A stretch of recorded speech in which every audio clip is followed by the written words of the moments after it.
Hello, April Genter here, with Charles Ruttenberg Realty, and we are at Caliente today, and today is a fabulous weekend, gorgeous weather, and we are having a health and wellness weekend. And right now I'm very thrilled to introduce you to Robert Malhoit, known as Dr. Bob. He is a chiropractor, and his wife and him have been members of Caliente since 2006 and founding Vacation Club members since 2009. Dr. Rob owns Gateway Wellness and Rehab, Gateway Physical Therapy, and Connerton Urgent Care here in Land O'Lakes. Dr. Rob received his Doctor of Chiropractic degree from Texas Chiropractic College in 2004 and his medical doctorate from University of Science, Arts, and Technology in 2018. Dr. Rob has been practicing as a chiropractic physician in private practice since 2006 and has been certified and has received postgraduate training to include sports medicine, manipulation under anesthesia, pain management, and orthopedic rehabilitation. Dr. Rob has assembled a multidisciplinary team of physicians and healthcare specialists to address most healthcare conditions with an emphasis on spinal conditions and trauma, orthopedic rehab including post-op and vestibular therapy, auto and sports injuries, and whole body wellness care. Dr. Rob is here today to discuss common orthopedic injuries and prevention of injuries for the pickleball player, related athletes, and active adults. Thank you, Dr. Rob. Dr. Rob. This time I'd like to bring in my special guest and cohort in crime, Dr. Chris Fagan. He's going to come up and he's going to be my guinea pig / patient today. Alright, so our focus today is going to be on common injuries for pickleball players. Since most of the people, if not everyone in this room, is a pickleball player, then this will be appropriate and may even apply to you now. We're going to talk about shoulder injuries and we're going to talk about knee injuries, the two most common injuries pickleball players suffer. We're going to talk about the injury, then I'm going to give you some stretches to do. Dr. Chris is going to actually show you those stretches, and then we'll do a little Q&A at the end. So pickleball players, the main problem we have with pickleball players is, obviously, we've got shoulder involvement because we have a paddle in our hand. The next thing is we move laterally side to side quite a bit. That's probably the most silent injury because it creeps up on you after a while. And we're going to talk about some of the muscles that you can stretch to alleviate some of that pain and what you can do if in fact you already have an injury. Our office is multidisciplinary. We have an anesthesiologist on staff that does stem cell injections, both spine and orthopedic extremities. We have a full physical therapy department, adult and pediatric. We have some specialized equipment, and we have sports rehab that we use. And we do have an urgent care. We don't take primary care assignment, but we'll take urgent care. We do internal medicine and also stem cell pain management, injection, not pill. So today, let's talk about shoulder first. Dr. Chris here actually, you know what? I'm gonna have you turn face that way. All right. So with regard to the shoulder, you've got anterior muscles and you've got posterior muscles. One of the most common injuries we find in pickleball players is going to be the posterior muscles. And these are going to be your sits muscles, your rotators, your supraspinatus, infraspinatus, teres minor, and subscapularis. These muscles pull the shoulder back. Up front, you've got the pec major and the pec minor. The pec minor underneath loops and becomes the bicep. That pec minor is the one you most often use, and it pulls the shoulder forward. Anytime you do this, you're going to overuse that muscle. The muscles in the front are 10 times stronger than all the muscles together combined in the posterior shoulder group. So, as you intentionally or you forget to do your stretches, for those of you in the audience who are my patients, if you forget to do your stretches, these shoulders will eventually contract slowly, coming forward until one day, don't forget, these are all pulling back 24/7, they're pulling posterior. This is just overcompensating interior. The more you do this and the less you stretch, the more these are going to be strained, this is going to contract, and you start to tear these. These muscles are small, they're not real big. They're strong, but they're not real big. The most frequently torn one is the distal supraspinatus tendon right here at the top. Common injuries are going to also include the labrum inside. Not so much for pickleball players, that's more of a contact injury, but that's where the ball and socket go together. There's a labrum inside there. Most commonly we see is supraspinatus and infraspinatus tears regarding rotator muscles for pickleball players. That's probably the most common. And then that obviously will bleed into neck issues. Since your brain controls the muscles around your neck, 99% of your life, by the way, you don't control these, your brain does. 99% of your life, your muscles around your neck only contract to change the position of the shoulder. If that's true, then if you don't tend to the shoulder problem, it becomes a neck problem. That neck problem becomes a headache problem. So we're going to go over some stretches regarding this. Obviously, let's do this. Turn around and let's tone the, yeah, let's go ahead and straddle the chair.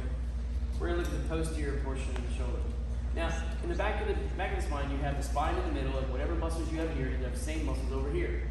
So if one muscle is pulling this way, the same muscle must pull equally on the opposite side. If it doesn't, you're going to have a misalignment or biomechanical indifference. In this situation, the reason why most commonly the right shoulder, for those of you that are right-handed, it would be left shoulder if you're left-handed, the reason why most commonly the right shoulder ends up going anterior is because the muscle on the opposite side of the body cannot oppose it. So the left rhomboids do this. If the right one works and the left one is weak or is not working 100%, it will allow the right deviation anteriorly, hence you have a subluxation in the right shoulder. And at that time, biomechanical indifference. The body's always going to try to fix the problem. If it can't fix the problem, it is going to isolate the abnormal movement, because abnormal movement equals inflammation. Inflammation is how we perceive pain in the body. All pain in the body is inflammation related. That's why a paper cut hurts so damn much, because it's the most inflammation per square millimeter. So with that being said, our job, pickleball players, is to condition yourselves. You are all athletes. If you play more than 2-3 hours a week, you're considered an athlete. And at that, you're considered an average to moderate athlete, especially given the age group. Most of you are over the age of 50. That puts you in a moderate athlete category. In our office, we would teach you how to strengthen the rhomboids, which we'll show you here briefly, and then also stretch the pec minor. There's actually no stretch in the human body, real stretch from here to here, except for the pec minor. And the reason, by definition, that is, this is not a stretch, this is not a stretch. You can get a muscle tension, but the definition of the stretch is being able to tie down one end, isolate the muscle, tie down one end, and distract the opposite end from its beginning point. That would be considered a true stretch.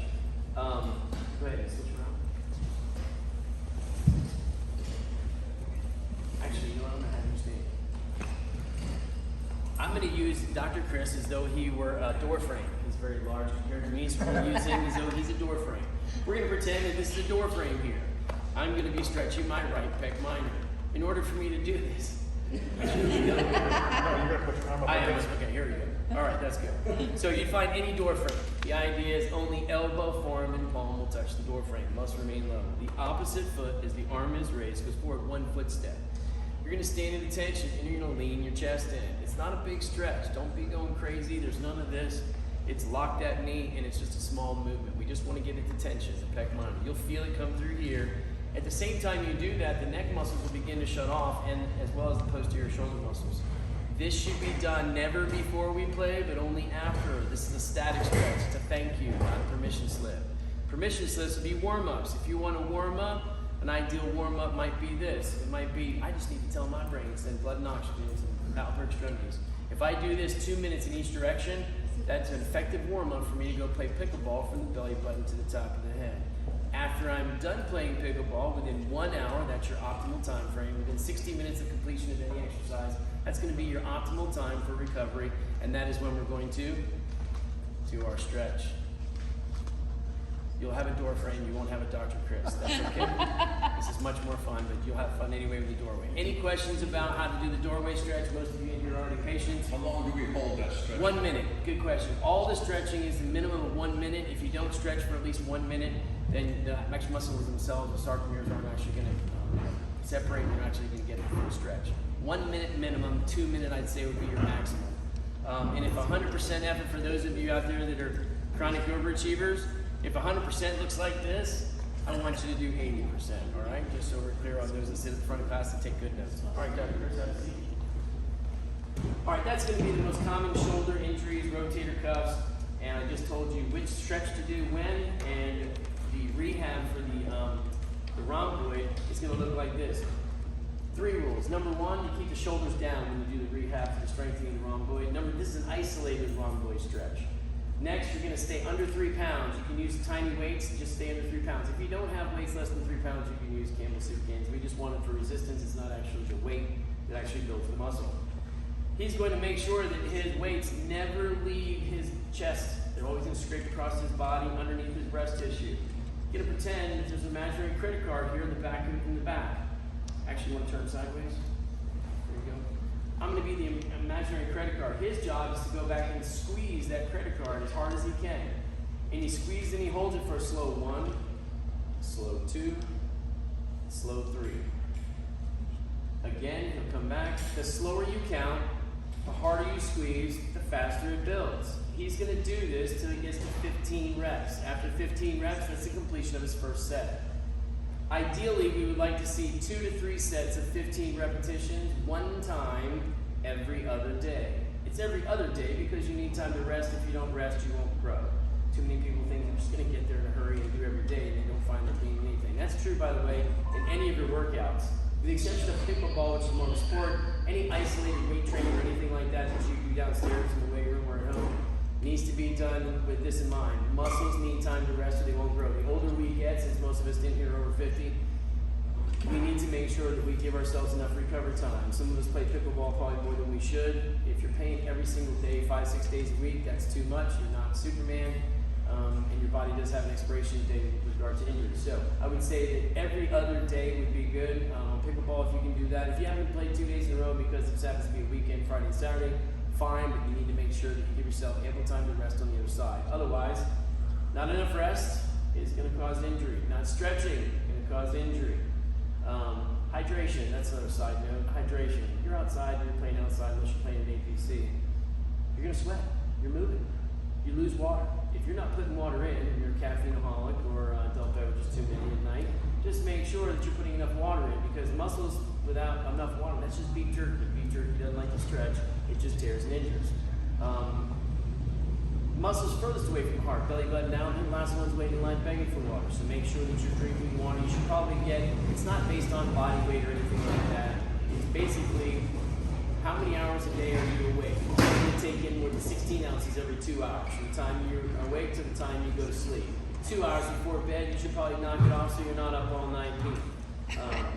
So hydration, food. You gotta have at least 1,500 calories a day. And if you're gonna play pickleball, you're an athlete. Raise the protein. Protein should be the last meal you take in, and there should be a fair amount of it after you play with regard to your body. Right after you play, within 90 minutes, it needs food. It will take and use everything that you give it. Make sure it's a high protein diet after pickleball.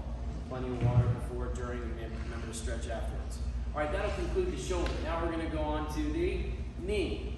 So we're gonna have you stand up real quick. All right, we're going to turn to the side. All right, the way the human body is built, again, the spine's in the middle. You have muscles mirrored one side to the other. They're exactly the same. Again, same thing. One has to pull one way, equal will pull the other way. Otherwise, we have biomechanical dysfunction. We're going to talk about IT bands. The IT band goes from the knee up to the glute medius on both sides, like seams on your pants. And then that intersects from here. From the seam, it comes up, seam, IT band to glute med, then intersects with piriformis. Piriformis is like a tie down, that's what keeps the big triangle bone in the middle, our sacrum.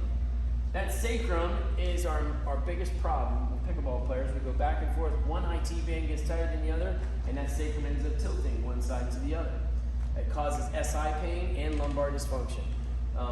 Remember this too, I said this, in neuromusculoskeletal medicine, wherever the pain is, the problem almost always originates on the opposite side of the body.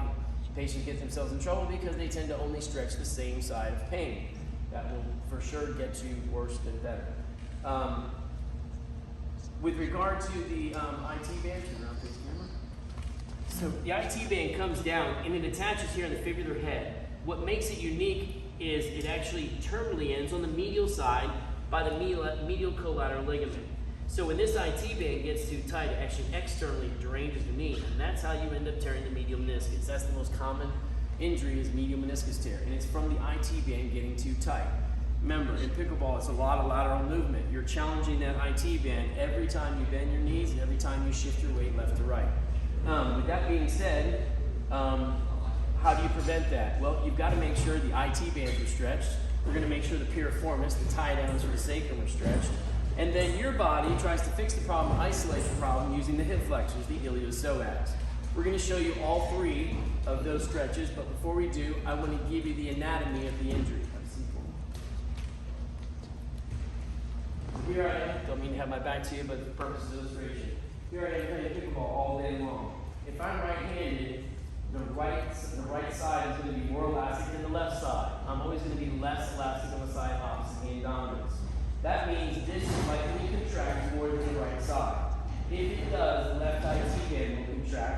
grabbing the piriformis until it subluxates or malpositions the sacrum. Once the sacrum goes to the left, you have a greater pull on the right piriformis and the right IT band. That means even though this was the tighter side, my injury that I feel is going to be on the right knee, the end of the kinetic chain, and it's going to be on the medial meniscus of the right knee. So if I'm right-handed, my injury is more likely going to be right medial meniscus than anything, because the injury is always going to be at the end of the kinetic chain. In this situation, it'll be the right IT band and or meniscus attachment, because the left is less elastic and gets tighter. How does pain present? Well, if my sacrum goes over here, I'm going to get pain right here. Here's why. When my sacrum shifts, my body does this. My brain's got to try to fix this. I can't walk around like this. So the brain tells the body to contract the erector spinae muscle that goes from the mid-back down to the SI joint, and it contracts it. The pain is felt at the attachment. You're going to feel the pain where that erector grab. Your brain is trying to isolate the abnormal movement. It can't fix it, so it's got to isolate it. In order to do so, it must contract that erector spinae. So we have lots of patients. We just had some the other day come in that came from the ER. Go to ER, St. Joe's North, and they say, I've got chest pain, left side chest pain, think they're having a heart attack. ER does a complete cardiac workup on it, can't find a damn thing, thinks the guy's mentally out of his office rocker, and tells him he's got to follow up with his primary. Still in a lot of pain, nothing changed. He ends up going back home. His neighbor actually is a patient of ours. Neighbor suggested he comes into our office. It's the same exact problem. The difference is that it's his left erector that contracted, and because the way the nerves follow underneath the rib head, whenever a subluxation or malposition happens in the thoracic spine, it will radiate around that nerve head to the front of the chest. So it was actually the same sacrum as an IT band syndrome, malposition of sacrum, but this time the erector spinae pulled so hard that it actually mimicked chest pain that he thought he was having a heart attack. Sometimes people can think when they take a fall they've broken ribs, and they'll say, I've got a lot of sharp pain here. Same thing. It's the pull of the erector on that nerve, not necessarily damage or any particular point of injury at the ribs itself. So referred pain from mid-back and or radiating around the chest can also be an indication that there's a subluxation of low back sacrum, especially if it follows pickleball and or tennis or any similar sport. All right, so now we're going to demonstrate the three stretches needed to condition your body to prevent this type of injury. So Dr. Chris is going to perform first for us the piriformis. The piriformis, sacrum's in the middle, these are the tie-down muscles going over to the greater trochanter. This is the piriformis. He's going to cross his leg, and then remember, don't ever push down the knee. If you push down the knee, you're going to hurt the hip joint, so without doing so, he's just going to lean forward. His job is to try to reach the floor best he can. He's going to feel that pull in his hip joint and underneath the bottom of that right thigh. He's going to stay here for how long? 1 minute. Now these stretches here, not only do you do them after pickleball, we said best do it within 60 minutes of completion of play, but this is something you should be doing daily anyway. Just never do it when you first wake up, and never right before bed. We're not really good at delivering blood and oxygen first thing in the morning. That's why 98% of all heart attacks and stroke happen before 9 a.m. So we're going to get up, we're going to move around about an hour, and then we can start stretching if we want to. We're going to do both sides, at least a minute on each side. Best time to do it is mid-morning, lunch, mid-afternoon, dinner, right after dinner. Try to stay away from right before bed. If you do it right before bed, you're likely to have a small contraction that may or may not change your sleep pattern. That's the piriformis. Stretch number two is going to be the IT band, the most important one. He's going to take the opposite arm at his knees crossed, and he's going to go scoop it up, bring it into his chest, and squeeze it. He's going to feel that in the butt cheek, in the middle of his butt cheek down to glute max. And he's to hold it for 1 minute. Should be doing these probably 2-3 times a day, or at least minimum within 60 minutes after we play pickleball. Never before. It's a static stretch. By the way, as far as static stretches go versus active, if I want to play pickleball and I want to do something to tell my brain, send blood and oxygen to my lower extremities, it's real simple. I can either run in place, I can do jumping jacks, I can run wind sprints, anything just to flood your legs with blood and oxygen to tell your brain we're about to use you to load you for action. All right, last but not least, the hip flexor. This is the muscle that your brain uses to contract, to isolate the problem. We're going to stretch this. If you ever got on your car driving to Valdosta, Georgia, or somewhere like that, 200 miles, you get out and you look like an old man or a woman getting out of the car. This stretch prevents this. With one knee down, 1 foot out in front, he's going to stay erect from the waist up. The only thing that really moves is the thigh, and the thigh lunges forward. Making sure he maintains that erect posture, holding on to something so he doesn't lose his balance. If he did, he could injure his groin. This is also be done for 1 minute. Be done 2-3 times a day, and or at least after we play pickleball within 60 minutes. All right, excellent. We do both sides. We do one, we gotta do another like kids. Just remember, like kids, you gotta do one for one, something for one, you gotta do for both. Like one more. Yeah. That's true. It looks like one more. All right, back to go. Have a seat in the chair. All right, those are the three stretches for the lower extremity. The strengthening for this would be the glute medius. However, because this could also be a weakness in the hip flexor and/or contracture, the strengthening for the glute medius, isolated strengthening for the glute medius will be a scissor laying on one side, lifting one leg in the air, holding it for a slow 3 count, and then coming down to 6 inches off the other one for a slow 3 count. I don't want this done. I'm not telling you to do this unless whatever you're going to do to one side, you do the other, and you want to do it as a matter of conditioning. If so, you're going to do 1 set of 15, holding for a slow 3 count in each position. You want me to demonstrate? I'll demonstrate on this one. Get it down. I'd be laying on my side, and I'd be lifting this leg. If I want to strengthen this glute medius, I'd be lifting this, holding this for 3 slow seconds, then come down here to 3 slow seconds, and then repeating till I get to 15. Similar to what we did up top, it would be 15 repetitions per set, and you want to do at least 1 set per side. This would be great to do on leg day, but again, you can't do it every day. This is strengthening, so you can do it every other day. And I wouldn't be doing any strengthening on the days that I'm going to play pickleball, FYI. That's how we get injured the most. And I wouldn't play pickleball if I knew I was dehydrated, because you're likely to get more of an injury in the legs than not, because I said earlier, muscles furthest away from the heart, belly button down, the last one's waiting in line begging for water. So that is the lower extremity, most common, again, the medial collateral ligament and or medial meniscus tear, rotator kick tears in the shoulder. We've given you the stretch for this, the 3 for that. We've given you the building for the rhomboids up top, and we've given you strengthening for the glute medius. Those are the 2 most common pickleball injuries, what you can do to prevent them, and what you can do to condition your body to play more effectively. At this time, most of you are all my patients mostly, but if you have any questions at this time, feel free to do so. We are located across the street next to Capital Taco from Caliente here, and we've been around for 22 years in the same spot, so ask anybody around London where to find us. And like I said, we do everything: urgent care, PT, internal medicine, stem cell. Dr. Weiss is going to be here. He got tied up. He's my anesthesiologist that does stem cell therapy in my office, both knees, interthecal, and spine. We also do RFA, radio frequency ablations, and ESI injections for spine also. So pretty much everything for the spine except for surgery, and anything in the way of orthopedics and rehab, that's what we do in our office. Anyone have any questions? You do PRP? We do PRP. There's 3 levels of stem cell, clinical stem cell, and that would be prolotherapy is your first level. That's dextrose 50% with lidocaine mix. The idea is you create an inflammatory response that brings in growth factors. Just so we're clear as to what stem cell really is, because there's a lot of confusion. The actual term stem cell is not permissible to be used in clinical practice. It's actually regenerative medicine. Regenerative medicine has 3 levels. But understand before I tell you this what stem cell is. Every one of us gets cut, and we don't need a Band-Aid or a doctor, and we get better all on our own. And the reason we do that is because our body has the ability to heal itself with growth factors.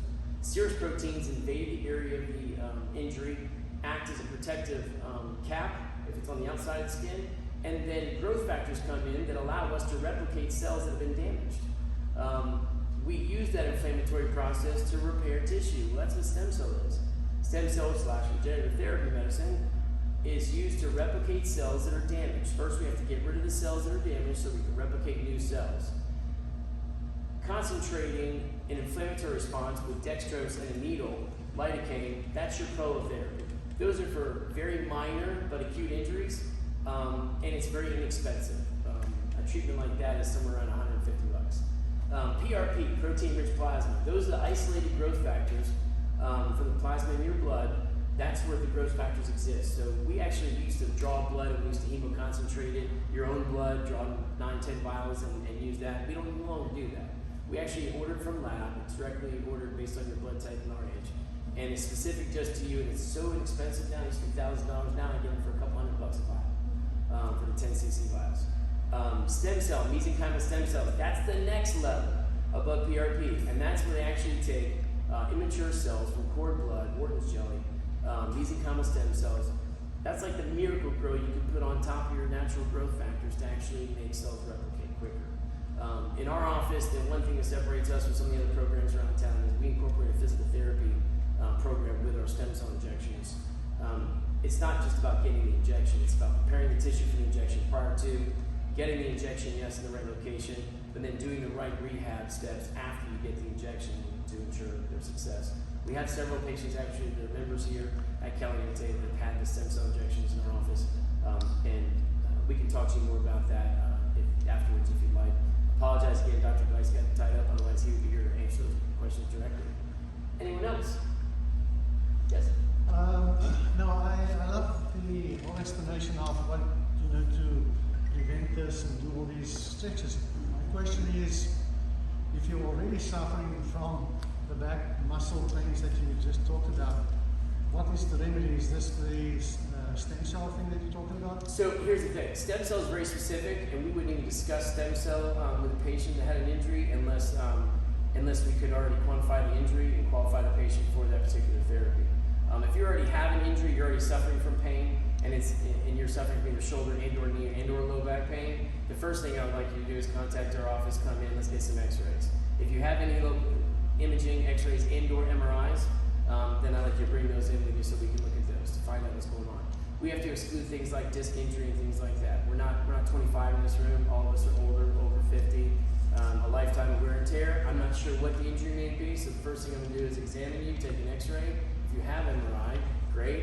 If I think it warrants an MRI, then I'll order an MRI, and then we can talk about options. Stem cell is simply one form of treatment option, but it's certainly not frontline. With regard to low back pain, obviously it would be probably PT and chiropractic, and maybe some traction therapy in most cases with regard to low back. I saw you kind of point to your low back, so I'm assuming that's where you have the problem. But one thing I can tell you the patients do that hurt themselves more than anything is, don't put heat. Somewhere a long time ago, some nurse somewhere in the ER started telling everybody, yeah, you have 10 minutes of heat, 10 minutes of cold, switch back and forth. That is an absolute load of shit. That is absolute crap. The reason that is a simple science. We can go back to third grade, use third grade science to help us out. There's one exception to the rule, by the way. The only exception to what I'm about to tell you is if you're a rheumatoid. If you're a rheumatoid arthritis patient, you're metabolically backwards and with regard to heat and cold. So normal non-rheumatoid patients, when we have an inflammatory response, we use ice for inflammation. We can use ice wherever we want over the human body, except around the neck and over privates and stuff like that. Other than that, we can use ice basically anywhere for inflammation. Heat. We should never be using heat on the human body for any reason if we're not rheumatoid, unless we're trying to remove fluid from something. In medicine, the only reason why we use heat is to pull fluid from an abscess, fluid from a sty. So what happens, you think, when you put heat on your spine or over a joint or over a large muscle group? You're going to dehydrogenate the muscle a little bit. But more importantly, every bone in the body joins itself not by rubbing itself together. It's separated by a capsule. That capsule has two things in it: synovial fluid and a byproduct of its own metabolism, which is nitrogen. Let's go back to third grade. What happens when you add heat to a gas? It expands. So you feel good for the first couple of minutes you put heat on it, because it brings in, vasodilates and brings in more blood and oxygen. However, that's short-lived. As soon as the capsules start to swell, you get worse, not better, and then I have a hell of a time trying to unwind that. So never use heat over a joint or over the spine for any reason. I'd rather use ice and or stretch or not do anything to it until I get my hands on it. But please, no heat. If you're currently using heat, discontinue and start hydrating. Hydration should be 16 ounces every 2 hours, stopping 2 hours before bed. If you can do that, and if you're able to do some of these stretches before you see me, then you'll have a better than not chance of getting resolution quicker than not before you see me in the office. But if you currently have an injury, my first advice is stretch. Second advice is, if it persists and you're already hydrated, make an appointment to see us in our office. Let's quantify and qualify the injury first before we start just throwing whatever we want at it. But most times, since muscles keep bone in place, that's another thing I'm going to say. So I have a medical doctor and a chiropractic physician. I'm licensed as a chiropractic physician only in the state of Florida, not as a medical doctor. I got my medical degree to teach. And one thing I can tell you about the other chiropractors in my profession is this. Some of them think they have magic hands. And what I say to you when you first come into me as a patient is simple. Muscles keep bone in place, bone never keeps muscle in place. For that very reason, my hands aren't magic, neither is chiropractic adjustment. But we have an understanding of the human body as it relates to the biomechanical nature of every joint, what tissue should and shouldn't do, what muscle does what nerve innervates what muscle. So when you come to me and tell me you have pain, and you tell me you have pain behind your right shoulder, don't be surprised if I want to find out whether or not your gallbladder is good or bad, because that's a referred pain center just for gallstones. So there are things like that there's things that you might not think the chiropractor might actually look at or be concerned with. In my office, even if you're a maintenance patient once a month, I still want to see you because I can see dermatological changes, I can see gait changes, I can see posture changes. I have an opportunity to look at blood work from your primary and find things that maybe they're not looking for. So in our office, we are total wellness with an emphasis on spine, but every patient to me is a project. And every patient, I'll give them whatever they're looking for, but ideally our job is to make a better you. So if you come to our office, you might get nutrition counseling. You're definitely getting some stretches. You're definitely getting the same water story that I just gave you today. You need to hydrate. And by the way, you can't just drink water all day long and that's it. You've got to have some electrolyte in it and a healthy diet. A lot of people, they just do water. Oh, I do 12, 13 bottles of water a day, and then they have cramps in their legs. You're flushing. Wherever sodium goes, water goes. Every cell in the body works on a sodium-potassium pump. You flood yourself with too much regular water, you're going to have a deficit in that, and you're likely going to cramp. Your muscles and your calves aren't going to work right. Everybody says, oh, let's take a test and eat bananas or take magnesium. No, just hydrate properly and have a little bit of electrolytes every day, and make sure you stretch. Don't forget, swelling and fluid that collects in the lower extremities, we're just not moving. Or, pickleball players, we're moving too much and we're not stretching. My advice is, you do the 4 stretches we showed you today, you stay hydrated, you eat a balanced diet that includes lots of protein, you stretch within 60 minutes after playing pickleball, and you condition yourself when you're not. Our office hours are kind of unique. We see patients starting at 4:30 in the morning, and it's 4:30 in the morning. This doctor is the first chiropractic adjustment in the country, anywhere in the United States to my knowledge, because no one gets up and has people on the table before 4:30 a.m. Eastern. So with that being said, we're 4:30 a.m. till 6 p.m. That's Monday through Thursday, and then on Fridays we do a half a day so that we can come and enjoy Caliente and other things and take a break from full-time work. Does anyone have any other questions before we close? Yes, printouts of your stretching exercises? So I don't give printouts for stretching exercises. You know why? Because I used to give the printouts to the patients when they came in, because they know when I give it to you, the second visit is going to be pop quiz. You have to show me your stretching. And I'm going to hold you accountable for it, like a teacher. So I used to give these handouts. You know what I had? Everybody in the waiting room, just a minute. And they're cramming. They're cramming studying because they know they just wanted to show me that you didn't do the stretches. I care less if you get the right answer. I just want to know that you're doing it. And I know whether or not you're doing your stretches by the tone of muscle, even though I may ask you and you could lie to me. I know whether or not you did it. Your muscle's telling me more than you know, honestly. But I don't give out handouts, but there are only actually 6 true stretches in the human body, and I've given you 4 today. The only ones I've not mentioned is calf and quad. Outside of that, I gave you 4 of the only 6 stretches in the human body. If you were to come to my office, I always let the patients get their cell phone out, and you can take still shots or video of me doing the stretches, a cheat sheet. I'd rather you go home and study that and actually do the stretches and then come back and show me what you have. All right, without any other questions, we're going to go ahead and wrap up so we can move on to our next speaker. Thank you so much. You guys have been great. Appreciate it.